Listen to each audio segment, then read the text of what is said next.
Okay, we are live. We are live. We're live. We're live. I wonder if you guys can hear me.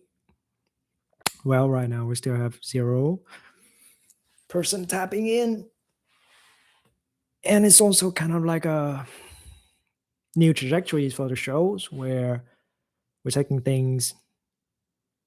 Yo, what's up, John? Yo, yo.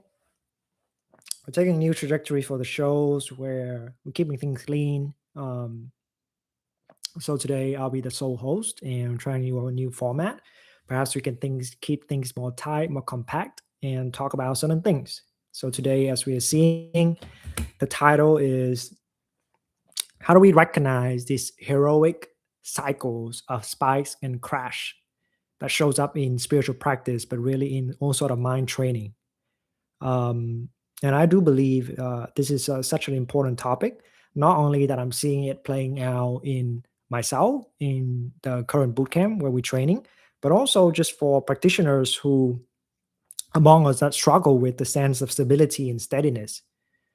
That somehow there's also linked with our patterns of the subtle self sabotage when we procrastinate and we make things into last minute, so that we got this hype of solving big problems in all these cases.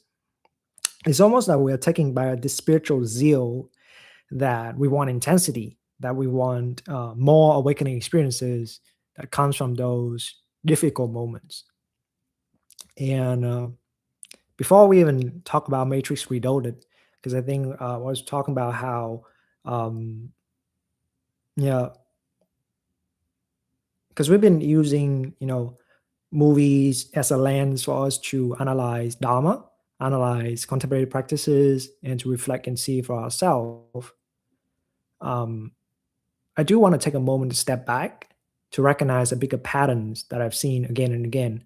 How even spirituality itself, this process of waking up, could be part of the mechanism that keep you asleep, keep you ignorant, keep you not knowing kind of the bigger pattern that's at play and running all these cycles of your life. We say that we yearn for freedom, uh, becoming the one that wakes up, or finding the one that can wakes us up. There's those different patterns and all that. And I do see that the movie Matrix Reloaded is a really interesting perspectives in how it showcased that. If you guys don't mind me shaking a little bit, because also just finishing a call in a discussion space within CC, and there's also been a lot of things we're working through with the current bootcamp. Yeah, so you guys don't mind me shaking and being a little anxious. Also, the first time running hosting a space like this, so maybe I can invite you guys to start the two series, which is tuning in and have about 5 to 7 minutes.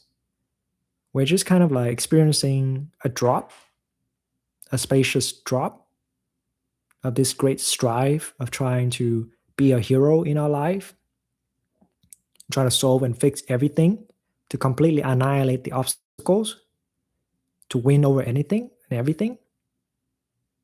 That restlessness of wanting to become that hero. I want to invite maybe just for 7 minutes. Let's be together. Not even trying to meditate or like maximizing the yield of the conversation. Just simply dropping in. You just do your thing. I know some of you guys right now is at work.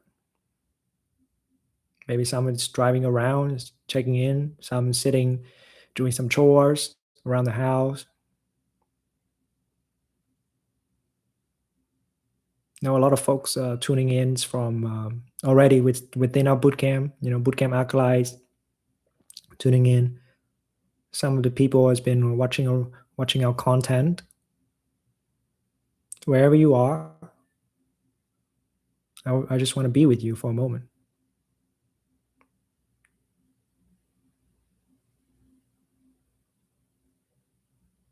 Hey, Janik.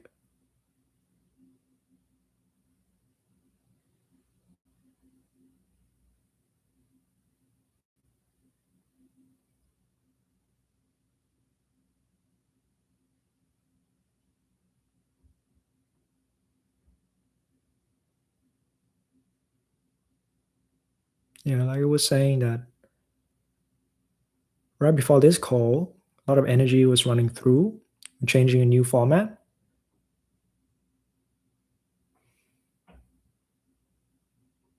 taking a more intimate stance to connect with the audience out there. Especially to the people who haven't really joined any of a CC bootcamp or maybe not even a public practice week or things like that. Wherever you are and whatever background you have going on in this sea of noise of digital distraction, all these signals, somehow we found each other.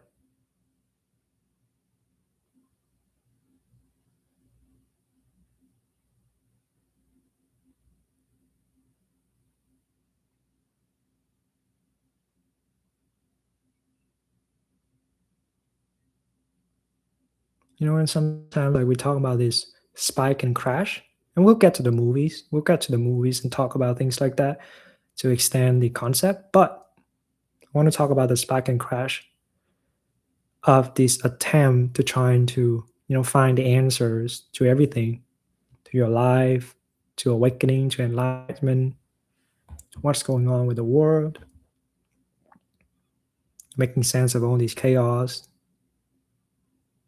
like that zeal, that spike, yeah, that.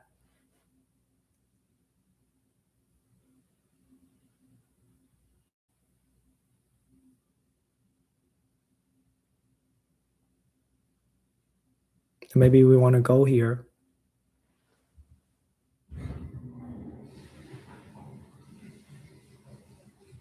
as part of that spike to try to find answers for our questions,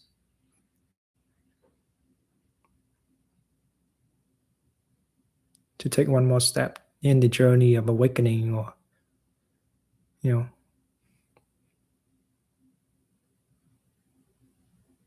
unplugging from the matrix of delusions and ignorance,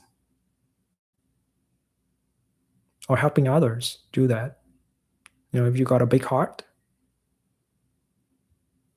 you want your family, friends, people around you to also experience the breakthrough that you had.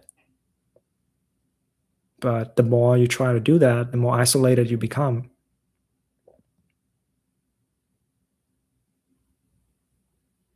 You kind of swing with this great inspiration.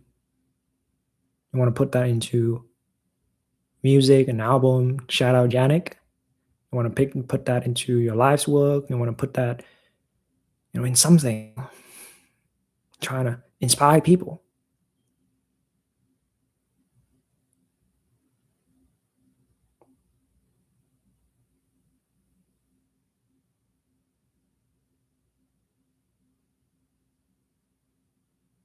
So invitation to be with each other is just to, drop that for, I don't know, 5 minutes and to see how you're doing. I know I have the problem of not being able to stop, of like just proliferate, taking on a lot of things, over scoping, taking on too much,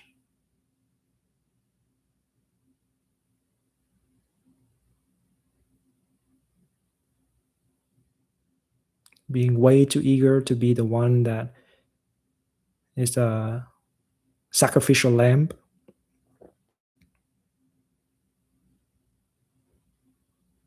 If I don't do it, who will do it? Right? That kind of attitude, that kind of chip on the shoulder kind of attitude.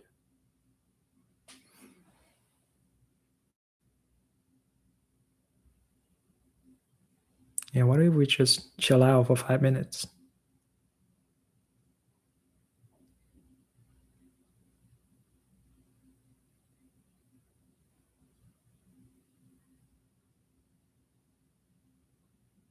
Hey, Tom.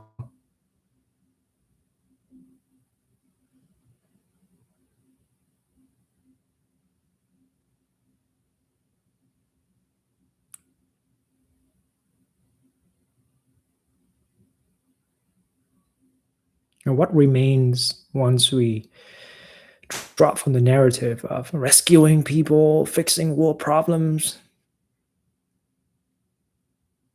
Not necessarily dropping to like nihilistic void that's like denying purpose of life or things like that. No, maybe just look around. How's your life is right now?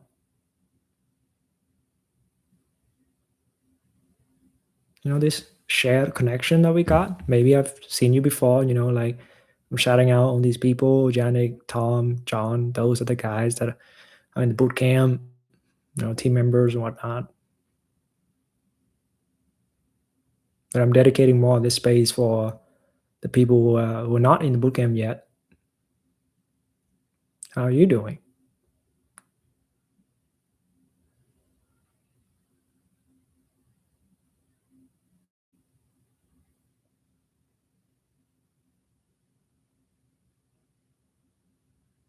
Sometimes I find a lot of us so busy trying to meditate that we actually kind of get lost in the sauce.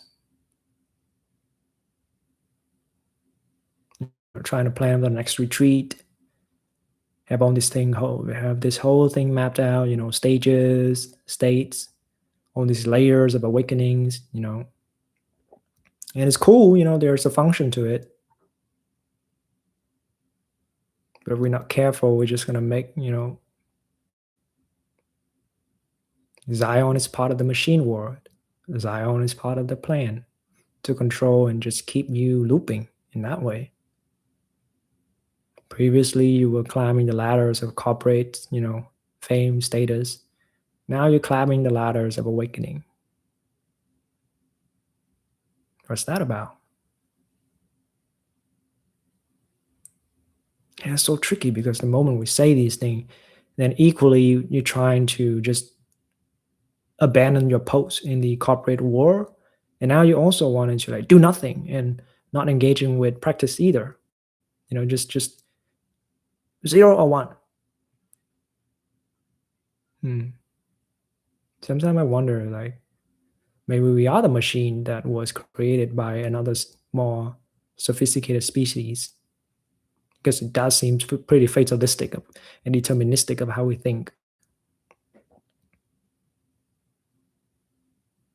It's either this or that.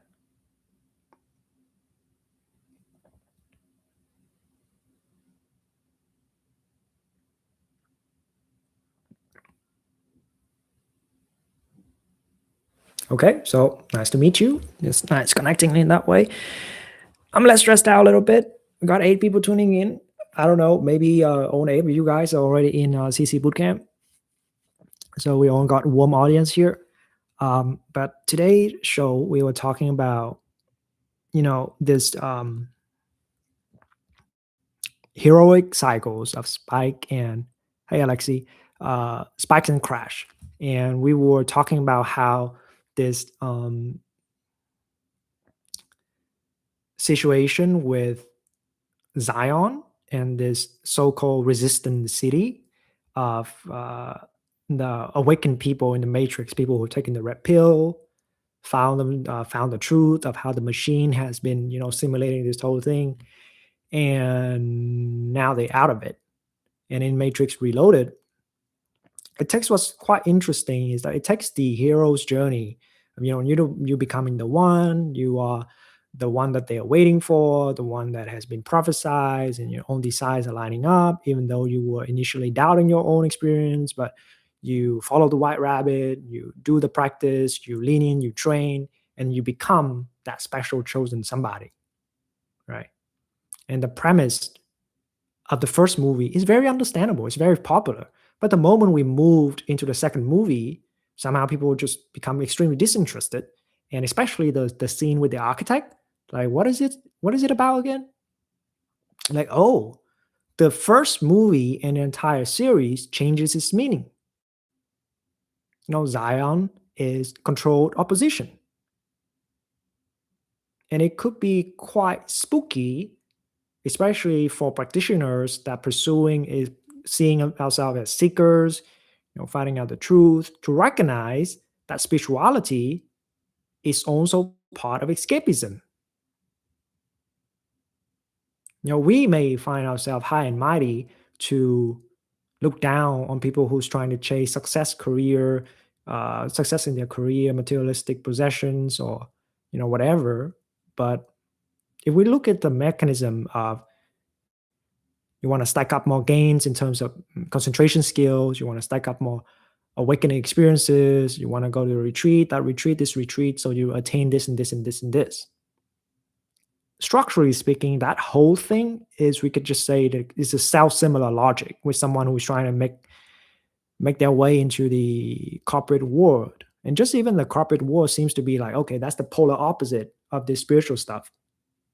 You got the spiritual, intuitive, awakening stuff here, and you got the modern world with all its problem over there, right? And with the good one, we're over here, and those are the bad people. Those are the ignorant ones. Maybe not even bad people, but like ignorant. Just they deluded. They don't know what's necessary.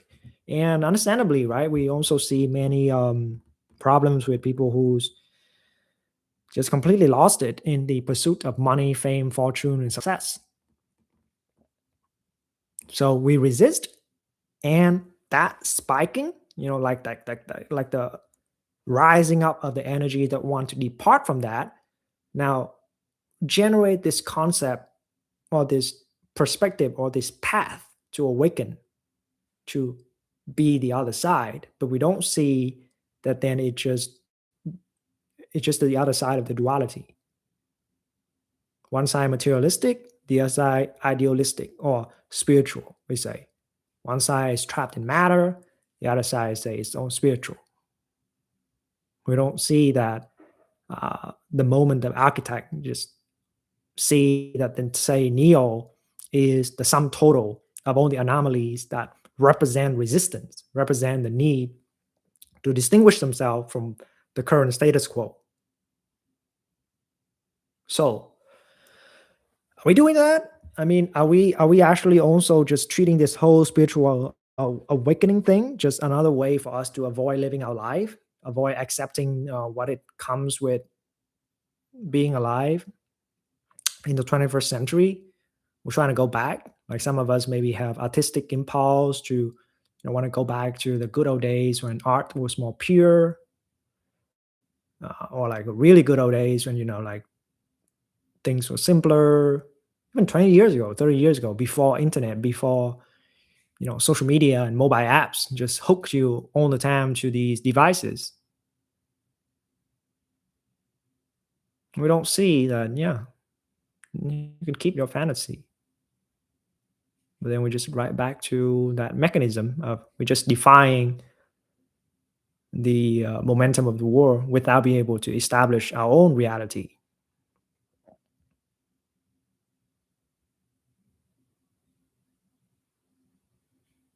You really got me thinking. And I've noted something down in regarding to this savior complex, because maybe also it's not enough that we wake up. We also feel, as the one who got these inside experience and these shift, we also feel compelled to share these things. So maybe that generate that sense of isolation and loneliness.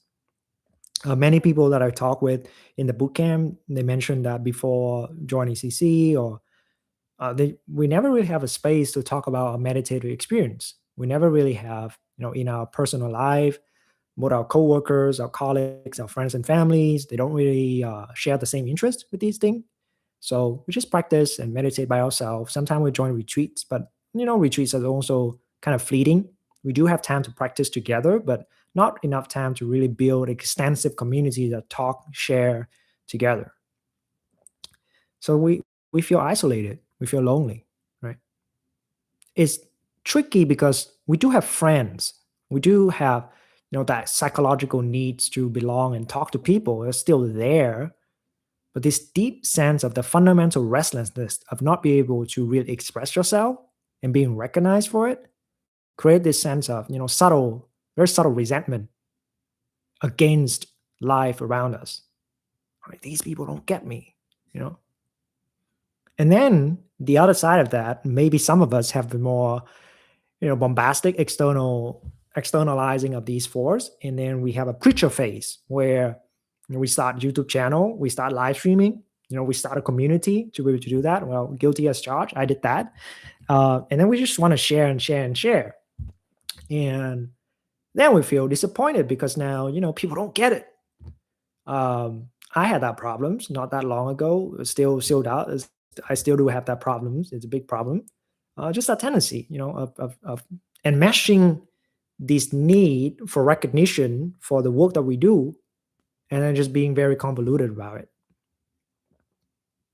But it's very understandable, right? Maybe you also have a phase where you write a lot of stuff, you put it on Instagram, or you start a blog series, you start a YouTube channels, trying to express,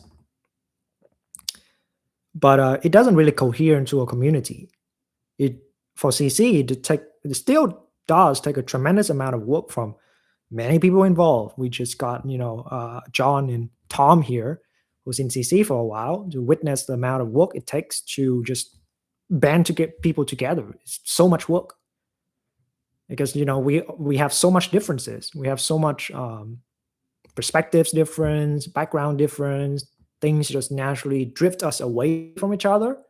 So having something that binds us together, this bond, it requires work. Relationship requires commitment in that way. Yeah.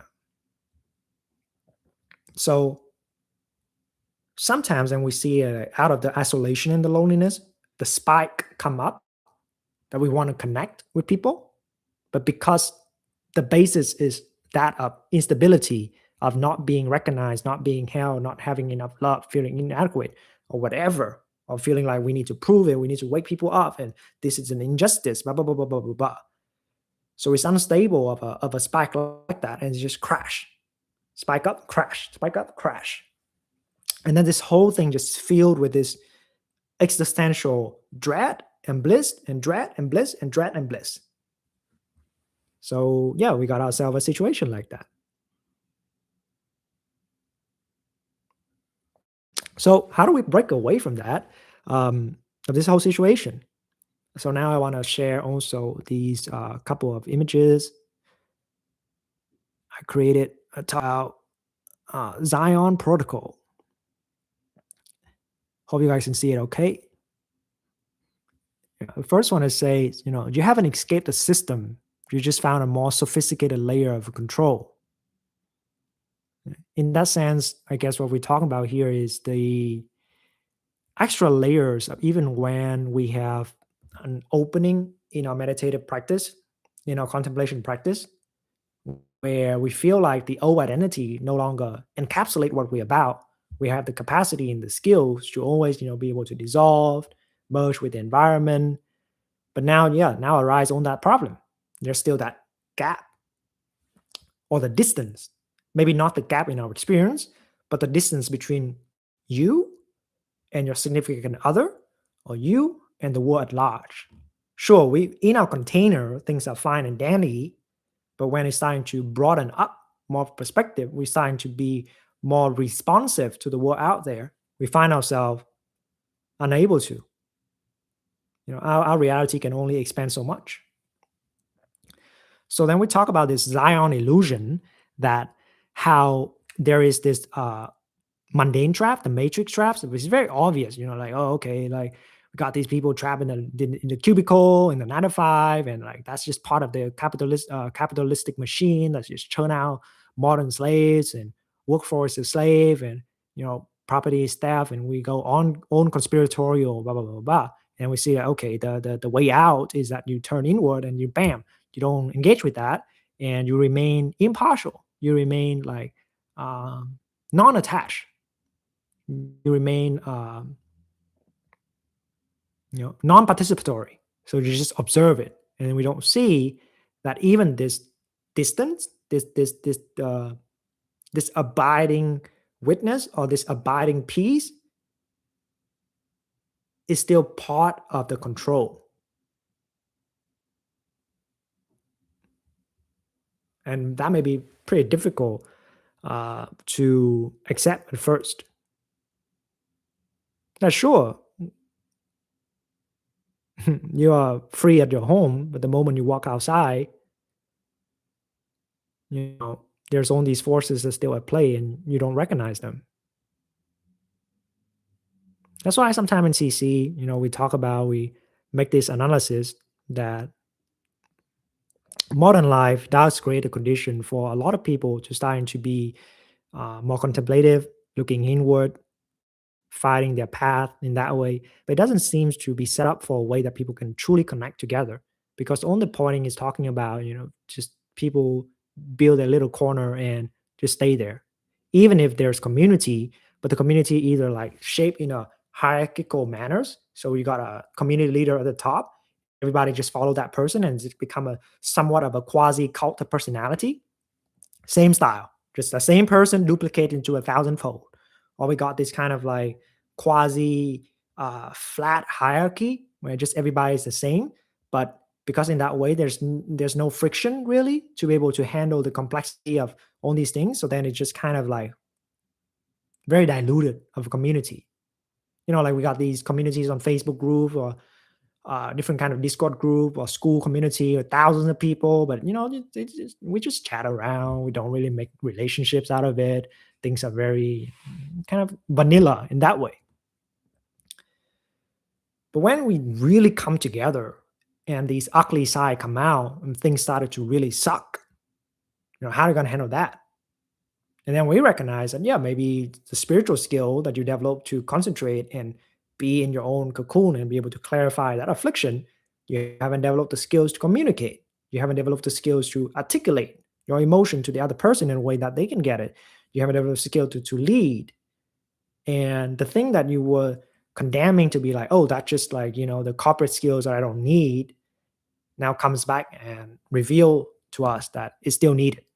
Otherwise, we can't develop relationship. And in the Matrix Reloaded, I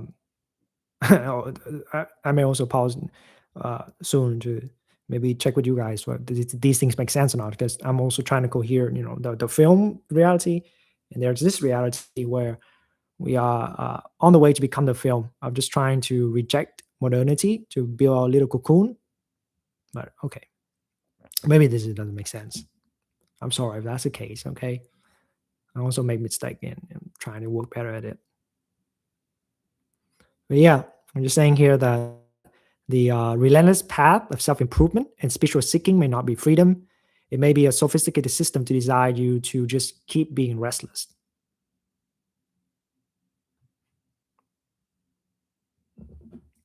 And then we got this heroic program where we may not see that the crisis that we feel we need to solve or fix create this sense of urgency, a sense of panic, and then we can then reaffirm our position the way we want to look at ourselves as the hero, as the good guy, as the one that is brave, courage, do the right thing, show up just in time to fix everything. And we feel exhausted, we need to rest. The day is saved, blah blah blah blah. Or the day is not saved, and then we say, okay, yeah, I'm trying better. But then it doesn't really lead to the kind of victory or the kind of accomplishment that fundamentally shift our baseline for real, like a permanent locked in shift in that way, right? Because how many of us here have set out goals that, you know, if I accomplish this thing, then life would be okay, then life would be great, then life would no longer suck or whatever. And then we accomplish that goal, and life still stuck, still pretty bad.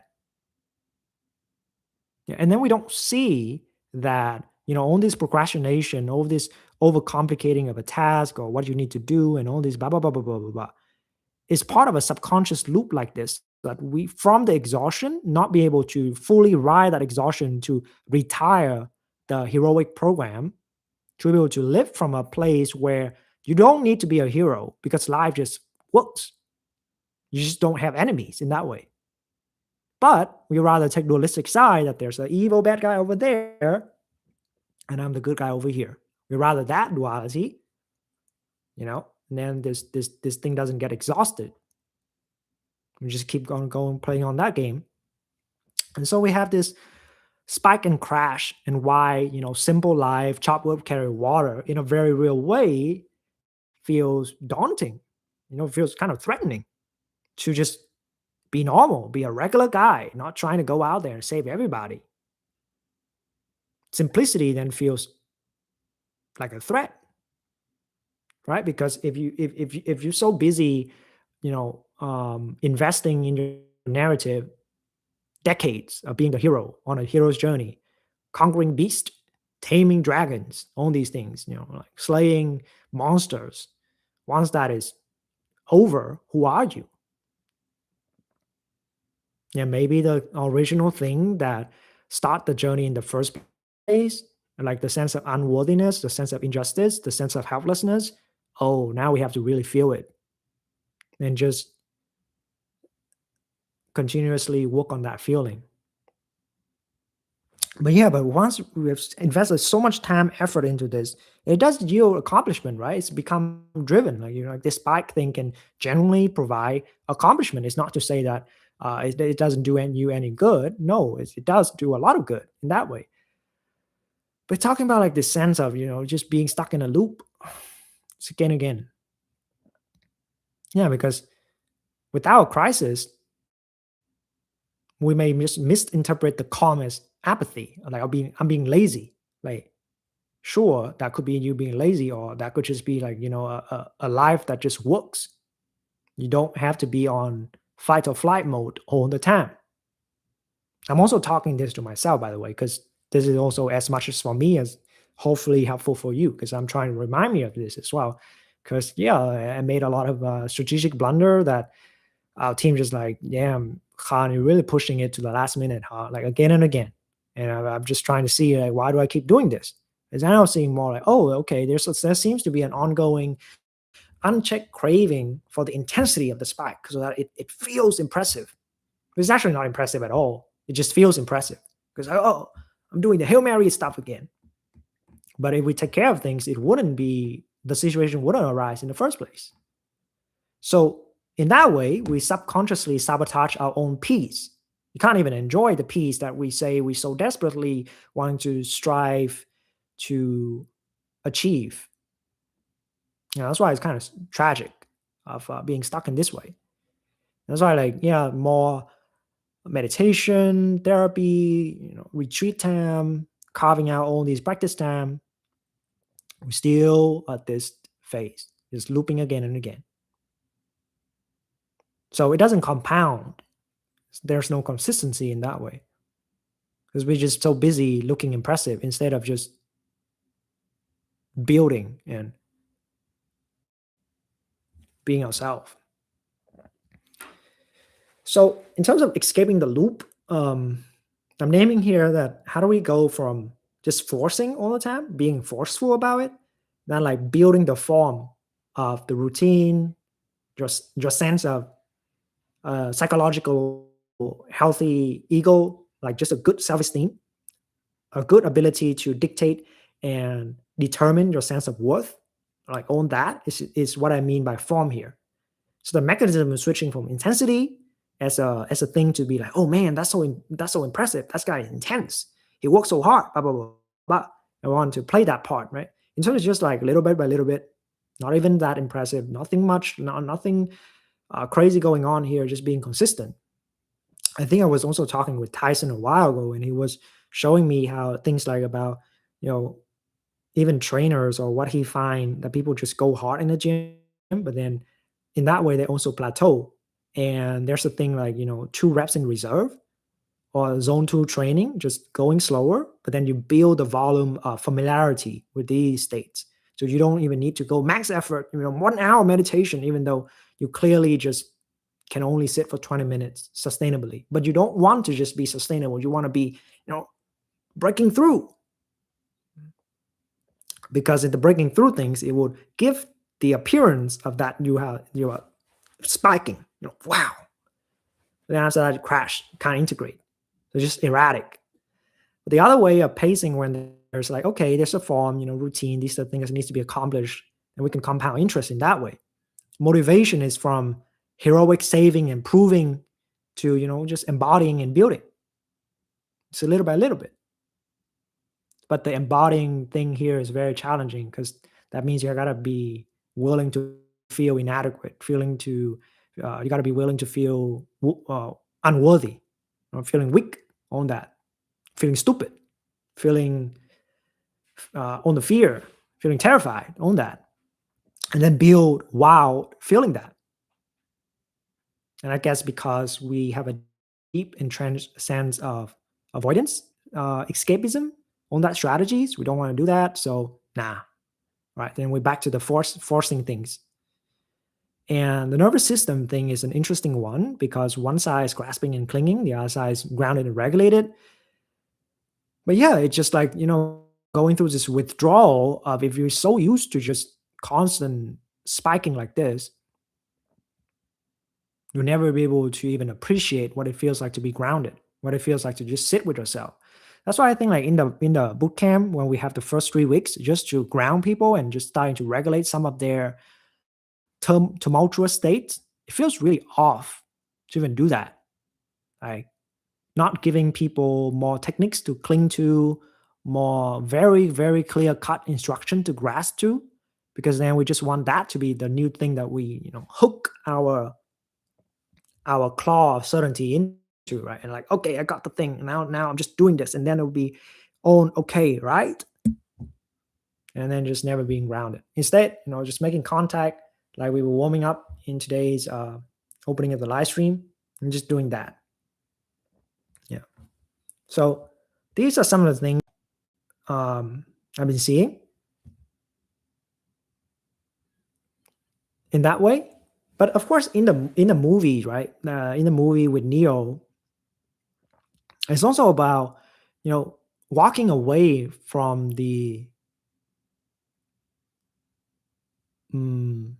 the chains of being the chosen one in that way, and how seeing that okay, even the chosen one and all that shebang is part of the greater plan to restart humanity. Like it feels like he doesn't have a choice. He have to pick that choice, otherwise humanity would just cease. But he made the so-called irrational choice to choose love for Trinity over fear, even though there's no guarantee that he can save Trinity. But yeah, it's just interesting that he made that choice. So what do you guys think?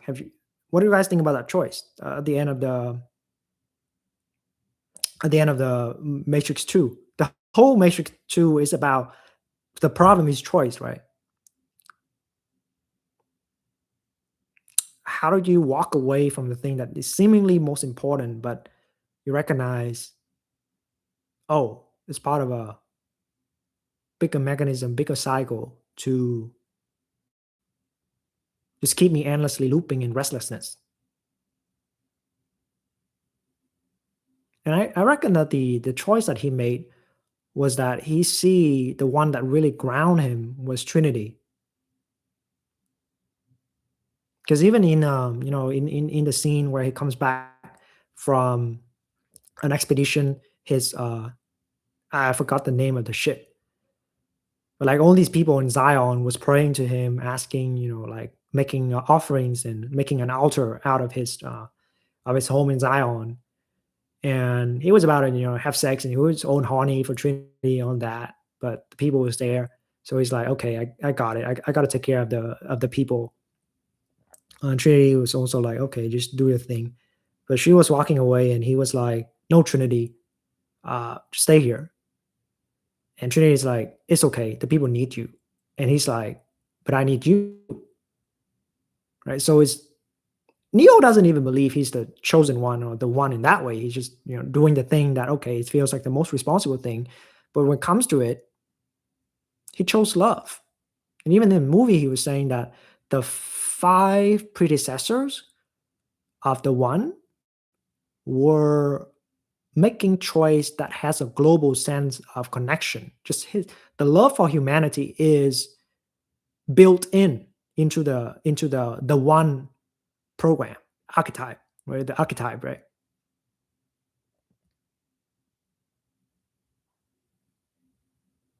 But for whatever reason, this Neo, because of we can say manipulation by the Oracle and all these things, he chose a very particularized form of love just for his significant other. But that made all the difference. May I pause here a little bit? Any comments from our crew, our live stream?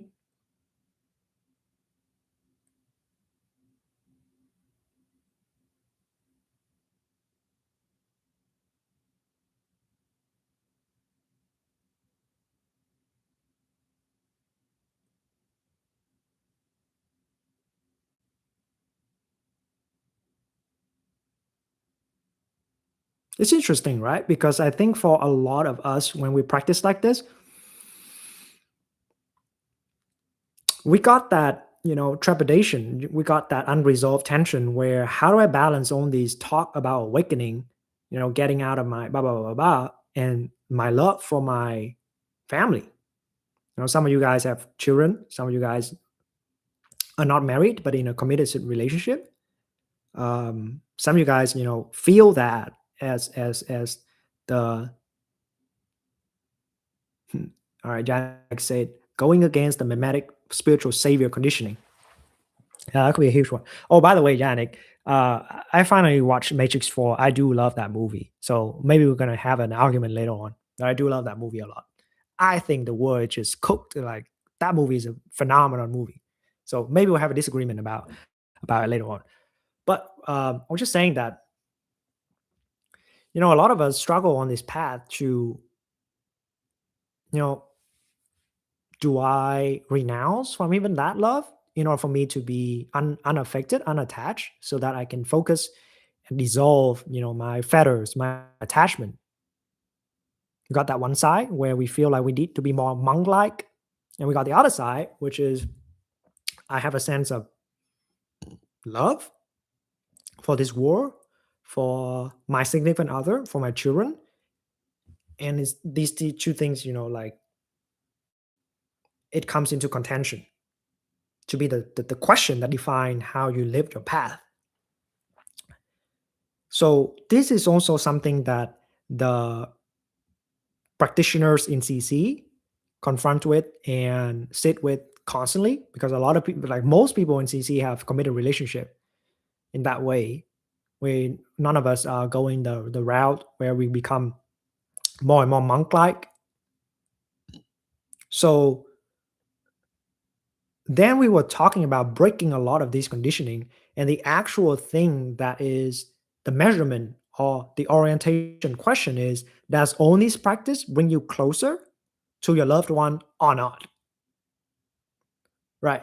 Because the question of sometimes in a skillful way, distancing yourself from your loved one is a way for you to get closer to them. It's because if it's so much entanglement and so much enmeshment and so much codependency, actually staying close is a form of like, symbiotic, samsaric relationship. We just feed each other and proliferate each other's conditioning. So the removal of your attachment to let the other side, "Wah, wah, wah, wah, wah, wah, wah," and you remain steadfast in your certainty of like, no, no, no, this is the way. Like this is for love that I'm renouncing from this dynamic. I'm not playing that game anymore. On appearance, it can look like, cruel, cold, detached, blah, blah, blah, blah, blah. Not good. But in that way, we strengthen the resolve to love beyond appearances, beyond conventional of what you should be doing. You're like, no, I'm feeling the love, but this is what necessary. So the resolve gets strengthened so that you start to be able to allow your partner to go through whatever the pain or the unresolved trauma, the thing that they need to process themselves, and do that. And this is very difficult.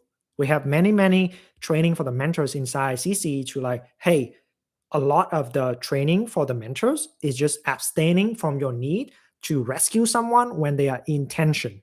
You need to let the tension play out.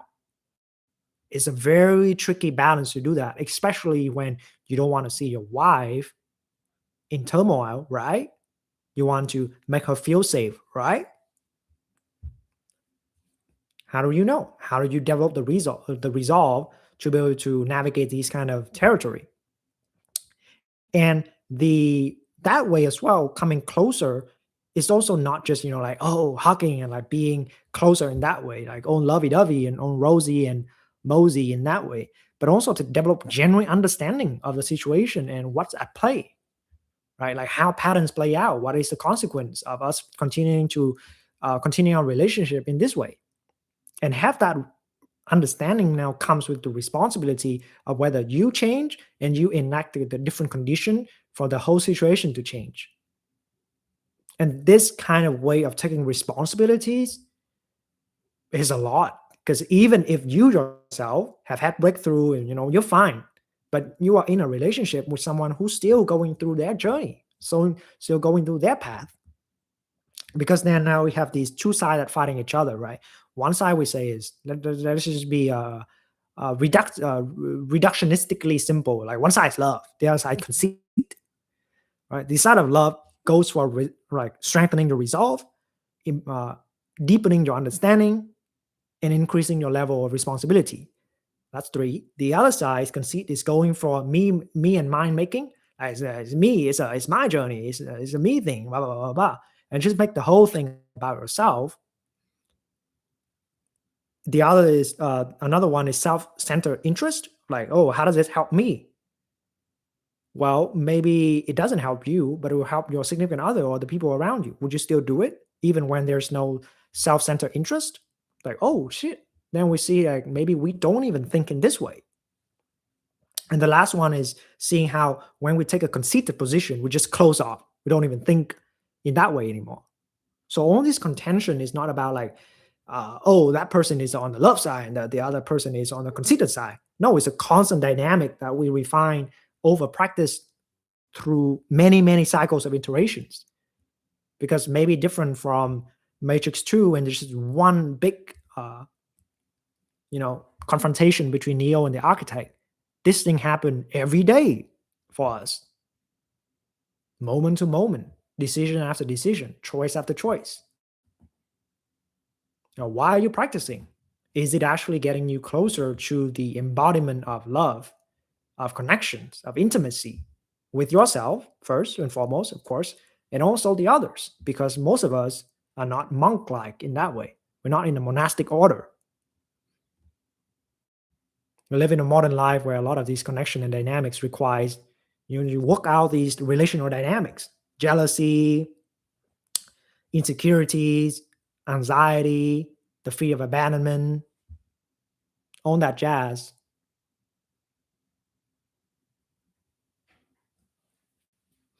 And sometimes in that way is when, I don't know, we see practitioners who maybe still in the phase of the first movie, feeling all doubt, uncertainty, and wanting to go for it. Yeah.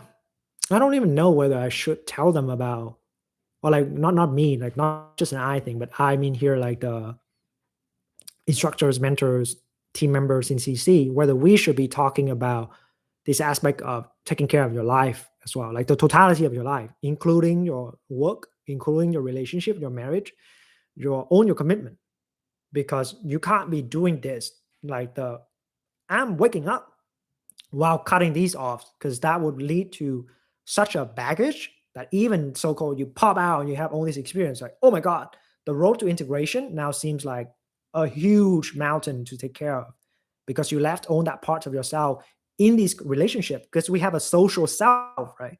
Our self get determined through the social dynamics. You are you only the father because you have a child. You're only a husband because you have a wife, and blah blah blah blah. So all these identities are just bypassed because you got this thing. But that's a conundrum. That's a contention that I'm sitting with.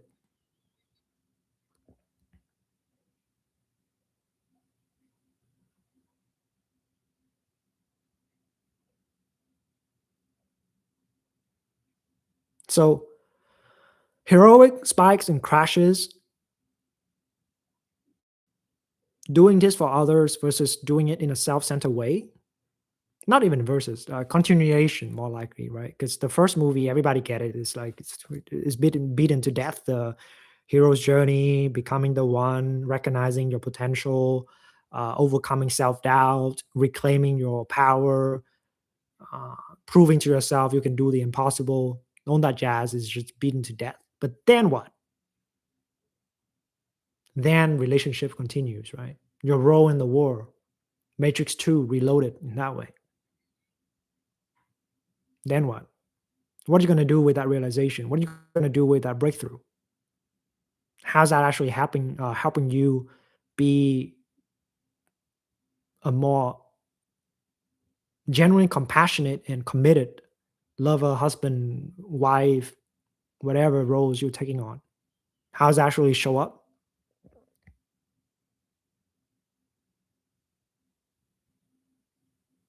Yeah. I still don't get it. Like why people don't just don't appreciate Matrix 2 and 3. People saying weird stuff, man, like about like we only need Matrix 1. What? I don't know. Maybe I'm being mean about it. I don't get it. I mean, I kind of get it, but I don't accept it. I feel like it's a whole thing, it's an entire arc of the 4 movies even. But the 4th movie is very interesting. Maybe we'll have an internal discussion between CC members about the 4th movie and that. But this big topic, many things mentioned. I think I'm all over the place a little bit. Sorry about that. First time hosting this kind of new dynamics, kind of monologue style, a little bit transmission here and there. It's a little bit. That's a big topic. I do want to invite though is I know the live stream format is not the best at direct connecting and sharing your side of the story and how you're working through it. So I'm going to closing with an invitation that we're opening cohort 9 bootcamp participant bootcamp application.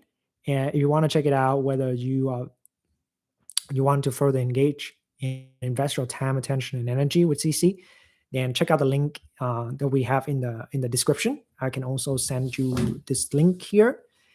It's essentially a way to book a call, a 20-minute checking out for whether this suits you. And I also want to know more where you're coming from, what you're working with, and potentially helping you move through whatever problems you have. And so you can develop a real relationship, right? But until we see each other next time, uh, I really want you to maybe sit with me about this question about whether we are still bypassing our life just in a more fashionable sense, like spirituality. That's one. Number two is, are we still playing the heroic spike and crash game of just trying to rescue everybody? That's two. And number three, why are we doing this?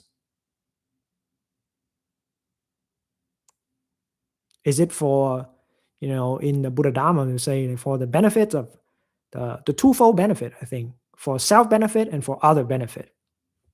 That'd be cool if we're doing for both. Or we or is our level of maturity only stop at the level of self interest? That's cool too. But if we are honest about it, if we're honest about it, that's cool. But we're not honest about it, that get a little bit frustrating, and I get a little bit pissy when people do that. And the fourth thing is the invitation to have a conversation. That's the link. And thank you guys for tuning in to the stream. I'll see you around. Bye bye. Take care.